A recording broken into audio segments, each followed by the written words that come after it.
Hey everyone, welcome back to another Get Gone Trailer Tips episode here. One of my guests on Outdoorsy went to use the water pump and it didn't work. It wasn't pumping. The motor itself was running. It was making that little hum to let you know that the pump's working and it's doing its thing.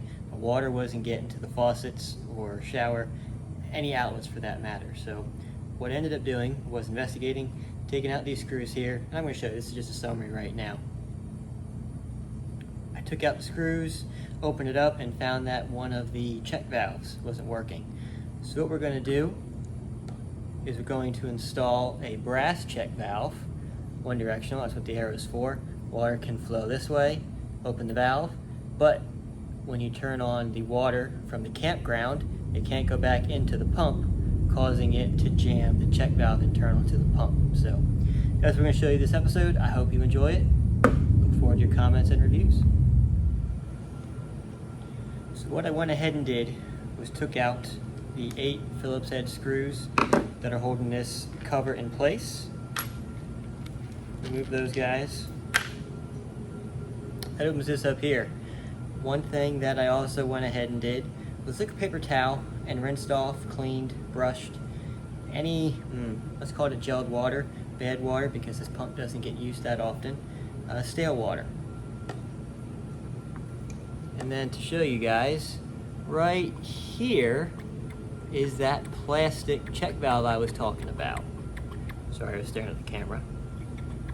This is what was jammed. I actually had to take a punch and a little hammer and just tap it so gently. That way I could unseat it because it was jammed.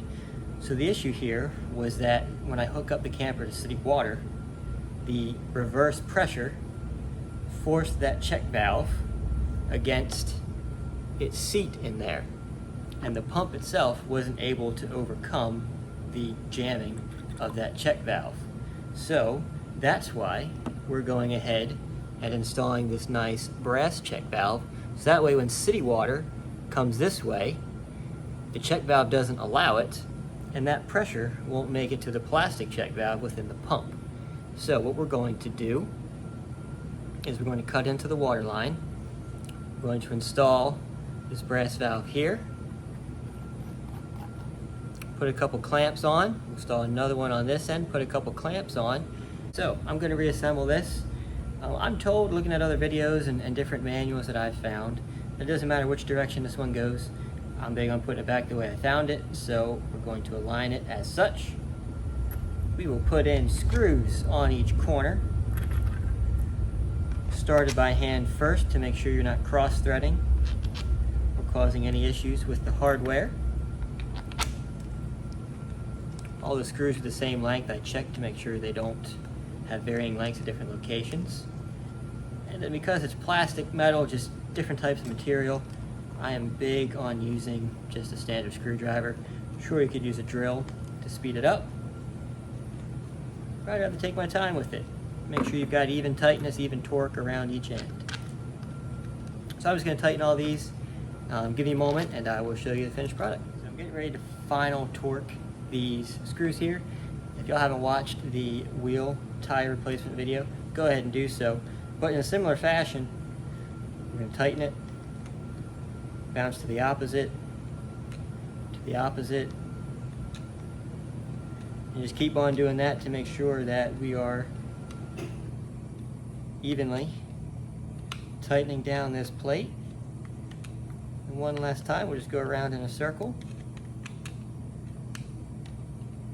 I unfortunately don't have a torque value to share with you, but we're just getting that good and tight feeling that I talked poorly about in my previous video. But we will leak check it, make sure there's no leaks, and stick around and I'll show you how it's installed.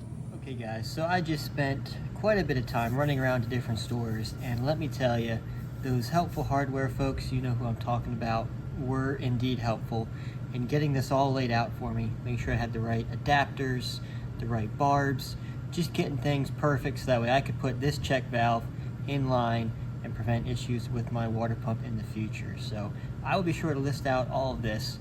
One thing I just want you all to be certain is that it might not be the same for your particular situation. So it's important to take your hose, your check valve, and take it wherever you're going. Fit these things together and make sure it's right. So as I mentioned earlier, I'm going to put the Teflon tape on at all these locations. We're then going to tighten this up here. I will show you the finished product once this is all assembled. It's easy, it screws in. Whether you have wrenches or, I've got some adjustable grips here to tighten the things together. Just use whatever tools you got, it'll work out. And so yeah, I'll show you the finished product when we're done here. One thing you want to make sure you do on all your threads is prep it with Teflon tape. What this is a really thin material that is wrapped on the threads of your fittings to take up that little extra gap between the two surfaces, and this helps prevent leaks.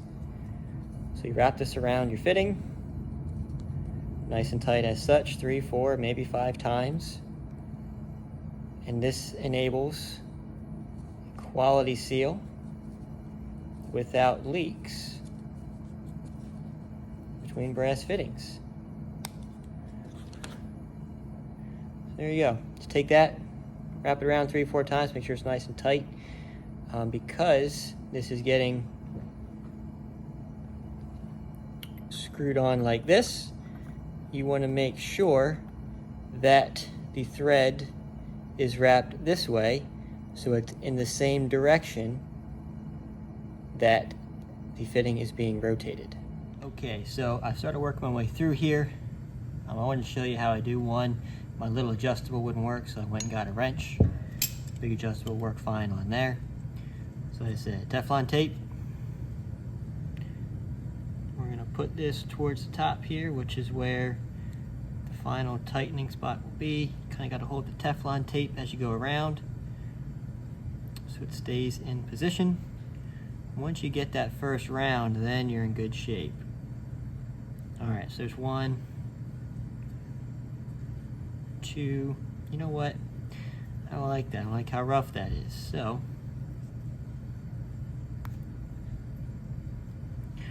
we're going to do it better.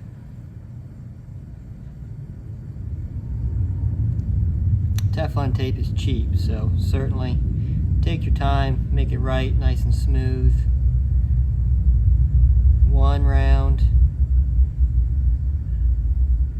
2 rounds, and there he goes, the 3rd round, and then just pull it, smooth it out.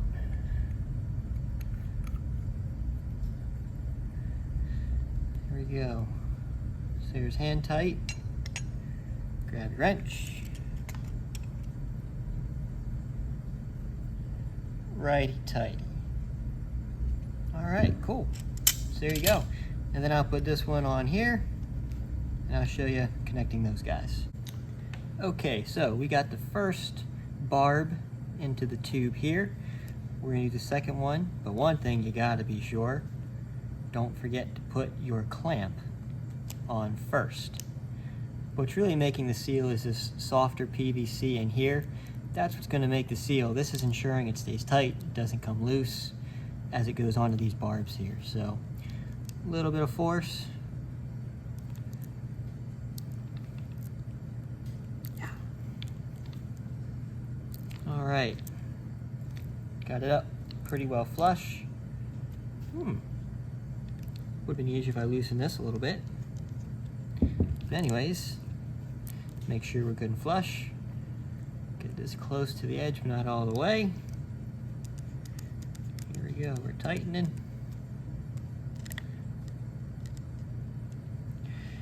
All right.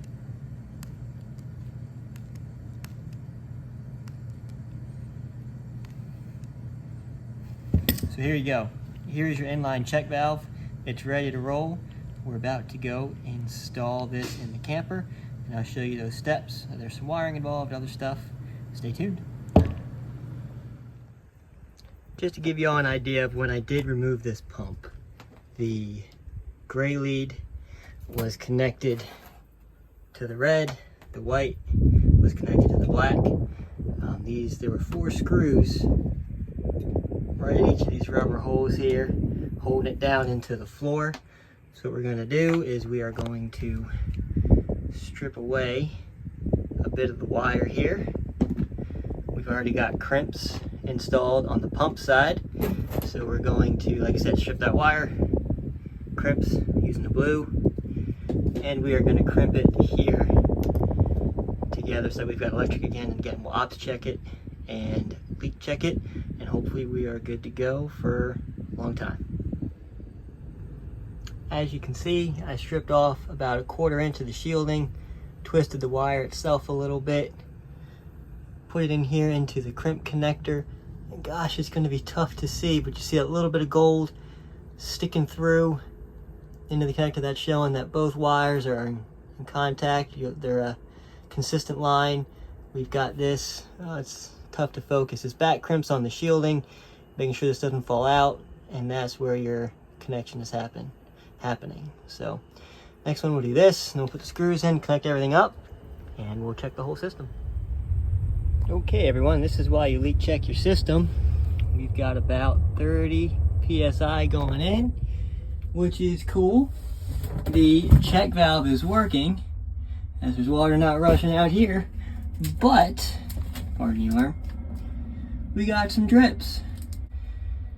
We are going to apply some more Teflon tape here, tighten it back up, and we'll try to get a better fit. So, like I said, that's why you leak check. Well, here we go. We got the finished product leak checked. This is the feeder line that goes into the camp cold water system. There's our check valve going that way, away from the pump. We've got our pump here secured. This is the filter to get sediment and stuff out of the freshwater tank. We've got our zip tied wires here, that way these aren't bouncing around.